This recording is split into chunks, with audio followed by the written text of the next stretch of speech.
এটা কি ঘটে? আমি কঠোর পরিশ্রম করি, তবুও কেন আমি এখনো পিছিয়ে থাকি? তাহলে এখন সত্য শোনার জন্য প্রস্তুত হও, কারণ সত্য হলো তুমি হেরে যাওনি, তুমি নিজেকে প্রতারিত করেছো। আর সবচেয়ে তিক্ত বিষয় হলো তুমি পৃথিবীকে হারাতে পারোনি। তোমার অলসতা, তোমার রাগ, তোমার লোভ এবং তোমার খারাপ সঙ্গ দ্বারা তুমি পরাজিত হয়েছো। আজ আমি যা শেয়ার করতে যাচ্ছি তা কোনো প্রেরণামূলক বক্তৃতা নয়, এটি চাণক্যের সতর্কীকরণ। এই 6টি নীতি যদি তুমি সময় মতো এগুলো বুঝতে পারো, তাহলে একজন ভেঙে পড়া ব্যক্তিও রাজা হতে পারে। আর যদি তুমি এগুলো শোনো এবং উপেক্ষা করো, তাহলে একজন শিক্ষিত ব্যক্তিও তাদের সারা জীবন অভিযোগ করে কাটিয়ে দেবে। এখন সিদ্ধান্ত তোমার হাতে, হয় সত্য সহ্য করো, নয়তো যথারীতি দূরে সরে যাও। তাহলে শুরু করা যাক। প্রথম নীতি: স্বপ্ন চিন্তা করে অর্জন করা হয় না, বরং উঠে দাঁড়িয়ে চলাফেরা করে। একজন পরাজিত ব্যক্তি প্রথমে কঠোর পরিশ্রম ত্যাগ করে না, তারা প্রথমে চেষ্টা করার অভ্যেস ত্যাগ করে। তারা বলে, আমি এটা নিয়ে ভাবছি, মনের মধ্যে একটা পরিকল্পনা থাকে যে একদিন আমি এটা করব, এবং এখান থেকেই কেবলের পতন শুরু হবে। এই ভ্রম ভাঙতে চাণক্য বলেন যে উদ্যমেই না হি সিদ্ধ্যন্তি কার্যাণান্না মনোরথাঃ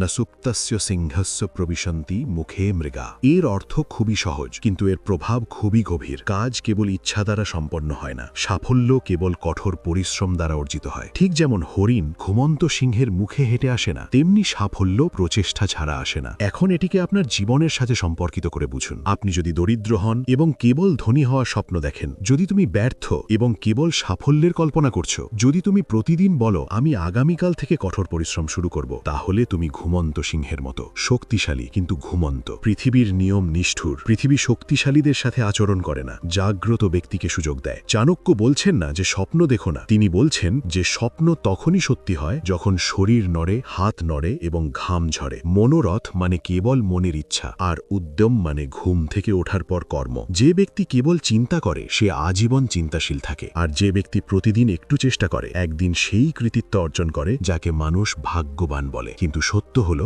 ভাগ্য কেবল তাদেরই অনুকূল হয় যারা প্রথমে নিজের পাশে দাঁড়ায়। আমি নিজেই এই ভুল করেছি, আমি জীবন থেকে বলছি, বই থেকে নয়। যদি এই নীতিটি এখনো তোমার সাথে অনুরণিত না হয়, তাহলে বুঝো যে তুমি এখনো ঘুমন্ত সিংহ, এবং হরিণ কখনো তোমার মুখে পড়বে না। দ্বিতীয় নীতি হলো, জ্ঞান তখনই মূল্যবান যখন তা তোমাকে বিনয়ী করে। একজন পরাজিত ব্যক্তি প্রায়শই বলে, আমার একটি ডিগ্রি আছে, আমার জ্ঞান আছে, তবুও মানুষ আমাকে মূল্য দেয় না। কিন্তু তারা বুঝতে ব্যর্থ হয় যে জ্ঞান যদি তোমাকে বিনয়ী হতে না শেখায়, তাহলে সেই জ্ঞান মূল্যহীন না, এটা অহংকার। চাণক্য এই কঠিন সত্যটি স্পষ্ট ভাষায় তুলে ধরেছেন। বিদ্যা দদতি বিনয়ম, বিনয়াদ দ্যাতি পাত্রান্তাম, পাত্রত্বাদ ধনমাপ্নতি, ধনাদ ধর্মম তত সুখম। শিক্ষা কেবল গভীর নয়, এটি জীবন পরিবর্তনকারী। জ্ঞান একজন ব্যক্তিকে নম্রতা দান করে, নম্রতা একজন ব্যক্তিকে যোগ্য করে তোলে, যোগ্যতা সম্পদ আনে, সম্পদ ধার্মিকতার সিদ্ধির দিকে পরিচালিত করে, এবং পরিণামে সেই ধার্মিকতা প্রকৃত সুখ নিয়ে আসে। এখন এমন একজন ব্যক্তির জীবনে এটি বিবেচনা করুন, যার মনে হয় তার ক্ষতিগ্রস্ত,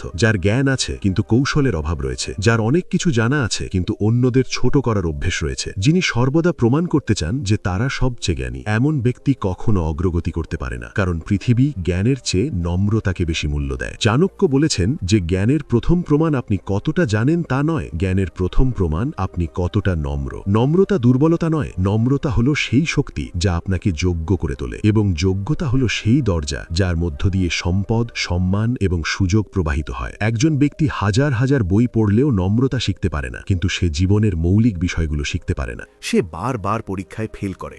আর মনে রেখো, সম্পদ কেবল আরাম বয়ে আনে না, সম্পদ ধার্মিকতাকে পূর্ণ করে, আর সম্পদকে সঠিক পথে ব্যবহার করলেই প্রকৃত সুখ আসতে পারে।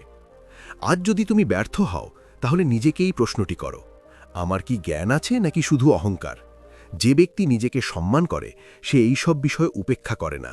যদি তুমি নিজেকে হালকাভাবে না নাও, তাহলে লাইকে ক্লিক করো। এটি আমাদের দেখাবে যে তুমি সত্যিই গম্ভীর। কারণ চাণক্য স্পষ্টভাবে বলেছেন, জ্ঞান থেকে নম্রতা আসে, নম্রতা থেকে ক্ষমতা আসে, ক্ষমতা থেকে সম্পদ আসে, সম্পদ থেকে ধার্মিকতা আসে, এবং ধার্মিকতা থেকে সুখ আসে। এটি জীবনের সিঁড়ি, আর যে প্রথম ধাপে পড়ে সে কখনো শীর্ষে পৌঁছাতে পারবে না। তৃতীয় নীতি: প্রচেষ্টা ছাড়া জ্ঞান, সম্পদ বা সুখ কোনোটাই অর্জিত হয় না। একজন পরাজিত ব্যক্তি প্রায়শই বলে, আমার কাছে সময় নেই, ভাগ্য আমার পক্ষে নেই, পরিস্থিতি ভয়াবহ। কিন্তু তিনি কখনো স্বীকার করেন না যে তার সবচেয়ে বড় শত্রু তার অলসতা।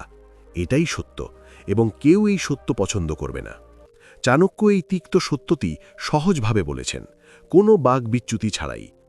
আলস্য কুতৌ বিদ্যা, অবিদ্যস্য কুতৌ ধনম, অধানস্য কুতো মিত্রম অমিত্রস্য কুতো সুখম। অর্থ স্পষ্ট এবং নির্মম। একজন অলস ব্যক্তি কিভাবে জ্ঞান খুঁজে পাবে? জ্ঞানহীন ব্যক্তি কিভাবে সম্পদ খুঁজে পাবে? সম্পদহীন ব্যক্তি কিভাবে বন্ধু খুঁজে পাবে? বন্ধুহীন ব্যক্তি কিভাবে সুখ খুঁজে পাবে? এখন জীবনের বাস্তবতা থেকে এটি বুঝুন। যে ব্যক্তি সকালে দেরিতে ঘুম থেকে ওঠে, যে প্রতিটি কাজ আগামীকালের জন্য স্থগিত রাখে, যে কঠোর পরিশ্রমকে বোঝা মনে করে, সে ধীরে ধীরে সবকিছু হারিয়ে ফেলে। জ্ঞান, সুযোগ, সম্মান এবং শেষ পর্যন্ত এমনকি আত্মবিশ্বাসও। চাণক্য বলছেন না যে পৃথিবী আপনাকে শাস্তি দেয়, তিনি বলছেন যে অলসতা তার নিজের শাস্তি।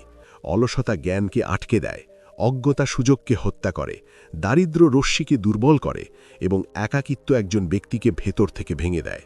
আর তারপর একদিন সেই একই ব্যক্তি বলে, কেউ তোমাকে সমর্থন করে না, কেউ বোঝে না। সত্য কথা হলো যে সে নিজেকে ত্যাগ করেছে। পৃথিবী কেন তাকে সমর্থন করবে? চাণক্যের এই নীতি কি একটি স্পষ্ট সতর্কীকরণ। প্রচেষ্টার মাধ্যমে সব কিছু অর্জিত হয়। যে ব্যক্তি প্রতিদিন একটু চেষ্টা করে, কেবল সেই ব্যক্তি জ্ঞান, সম্পদ, বন্ধু এবং সুখ অর্জন করে। আজ যদি তোমার জীবন শূন্য মনে হয়, তাহলে বাইরে কারণ খোঁজো না। সম্ভবত সমস্যা হলো তুমি অনেক দিন ধরে মিথ্যা বলছো। যদি এটা তোমার মনে অনুরণিত হয়, তাহলে পছন্দ করো না, শুধু মন্তব্যে লিখো। দেখা যাক কতজন মানুষ নিজেদের সাথে মিথ্যা বলে না। মনে রাখবেন, একজন অলস ব্যক্তি কখনো উঠে দাঁড়ায় না, আর যে উঠে না সে ইতিমধ্যেই জীবনের দৌড়ে হেরে গেছে। চতুর্থ নীতি হল, রাগ হল জম আর লোভ হল একটি শৃঙ্খল। প্রায়শই একজন পরাজিত ব্যক্তি বুঝতে পারে না যে বাইরের লোকেরা তাদের ক্ষতি করেনি, এটি ছিল তাদের রাগ এবং লোভ। একটি ভুল জায়গায় রাখা রাগ এবং বছরের পর বছর কঠোর পরিশ্রম নষ্ট হয়।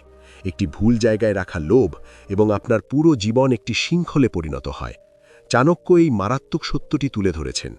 ক্রোধ বসতো রাজা লোভা সংসার বন্ধনম তস্মৎ ক্রোধম চ লোভম চ বশীকৃত সুখী ভাবা। অর্থ স্পষ্ট এবং নির্মম। রাগ হল যমরাজের মতো, এক মুহূর্তের মধ্যে সব কিছু ধ্বংস করে, এবং লোভ হল পার্থিব বন্ধনের কারণ, কখনো একজন ব্যক্তিকে মুক্ত হতে দেয় না। অতএব যিনি রাগ এবং লোভ নিয়ন্ত্রণ করেন, তিনিই প্রকৃত সুখী হন। এখন জীবনের কঠোর বাস্তবতার মধ্যে দিয়ে এটি বুঝুন। রাগে উচ্চারিত একটি বাক্য সম্পর্ক ভেঙে দেয়, সুযোগ নষ্ট করে এবং একজন ব্যক্তিকে এমন ভুল করতে বাধ্য করে যা তারা সারা জীবনের জন্য অনুতপ্ত করে। লোভ কখনো একজন ব্যক্তিকে সন্তুষ্ট হতে দেয় না। যদি তারা সামান্য কিছু পায়, তবে তারা আরও চায়, এবং যদি তারা আরও বেশি পায়, এই লোভ মানুষকে ভুল পথ বেছে নিতে পরিচালিত করে এবং তারপর তাদের ভাগ্য খারাপ বলে ঘোষণা করে। চাণক্য স্পষ্টভাবে বলেছেন যে রাগ আপনাকে একদিনের মধ্যেই শত্রুতে পরিণত করে এবং লোভ আপনাকে জীবনের জন্য দাস বানায়। যে ব্যক্তি তার রাগ নিয়ন্ত্রণ করতে পারেনি, সে নিজেকে হত্যা করে, এবং যে ব্যক্তি তার লোভ নিয়ন্ত্রণ করতে পারেনি, সে নিজেকে আবদ্ধ করে। সে কখনোই তার জীবনের মালিক হতে পারে না, এবং যে এগুলো নিয়ন্ত্রণ করে সেই একমাত্র ব্যক্তি যে সত্যিকার অর্থে স্বাধীন, শান্ত এবং সুখী। পঞ্চম নীতি, কখনোই তোমার গুণাবলী ত্যাগ করো না। একজন পরাজিত ব্যক্তি প্রায়শই ভাবতে শুরু করে যে আমি যদি ভালো থাকি তাহলে মানুষ আমাকে পিষে ফেলবে, যদি আমি বদলে যাই, একটু কঠোর হই, তাহলে হয়তো পৃথিবী আমাকে সম্মান করতে শুরু করবে। এবং এখানেই সে তার সবচেয়ে বড় ভুল করে। এই ভ্রম ভেঙে চাণক্য খুব গভীর কিছু বলেছেন। স্বভাব না জাত সা ঘুর্পুপাদিত সাম্যক প্রয়োগত পারিনে মাধুর্য না বিনশ্যতি। এর অর্থ খুবই স্পষ্ট। একজন ভদ্রলোক কখনো তার স্বভাব পরিবর্তন করেন না, যত কঠিন পরিস্থিতির মধ্যে দিয়েই যেতে হোক না কেন। ঠিক যেমন সাপকে অনেকবার বশ করা হয়, এর বিষ কখনো শেষ হয় না। একইভাবে একজন ভদ্রলোকের ভেতরের মাধুর্য এবং গুণাবলী কখনো ম্লান হয় না। এখন জীবনের সত্য থেকে এটি বুঝতে হবে। যখন একজন ভালো মানুষ বারবার প্রতারিত হয়, তখন পৃথিবী তাকে পরামর্শ দেয়, এখন পরিবর্তন করো, এখন পৃথিবীর মতো হয়ে যাও। কিন্তু চাণক্য পৃথিবীর মতো হওয়ার চেষ্টা করার বিরুদ্ধে সতর্ক করে দেন। যদি তুমি নিজেকে হেরে যাও, মনে রেখো জেতার পরেও তুমি হেরে যাবে। ভালো থাকা দুর্বলতা নয়, দুর্বলতা হলো যখন তুমি তোমার নিজের ভালো দিক ত্যাগ করো। কারণ তোমার স্বভাব পরিবর্তন করা সহজ, কিন্তু তোমার আত্মা পরিবর্তন করা অনেক ব্যয়বহুল। চাণক্য বলছেন না যে সবাইকে অন্ধভাবে বিশ্বাস করো, তিনি বলছেন জ্ঞানী হও, কিন্তু তোমার আসল স্বভাব ত্যাগ করো না। যদি তুমি সৎ হও তাহলে সৎ থাকো, যদি তুমি নম্র হও তাহলে নম্র থাকো। পৃথিবী তোমার ক্ষতি করতে পারে, কিন্তু তোমার ভালো দিক তোমার সবচেয়ে বড় শক্তি। কারণ শেষ পর্যন্ত যে ব্যক্তি শান্ত থাকে সেই ব্যক্তি যে নিজেকে অন্যদের দ্বারা কলঙ্কিত হতে দেয় না। মনে রেখো, সাপের বিষ তার পরিচয়, আর একজন ভদ্রলোকের মিষ্টি ভাব তার শক্তি। যে ব্যক্তি তার গুণাবলী ত্যাগ করে সে পরিস্থিতির দ্বারা নয়, বরং নিজের দ্বারা পরাজিত হয়। এবার মনোযোগ দিয়ে শুনো, এটি ষষ্ঠ এবং শেষ প্রবাদ। জিভে মধু, হৃদয়ে বিষ। এই ধরনের লোকদের থেকে দূরে থাকো।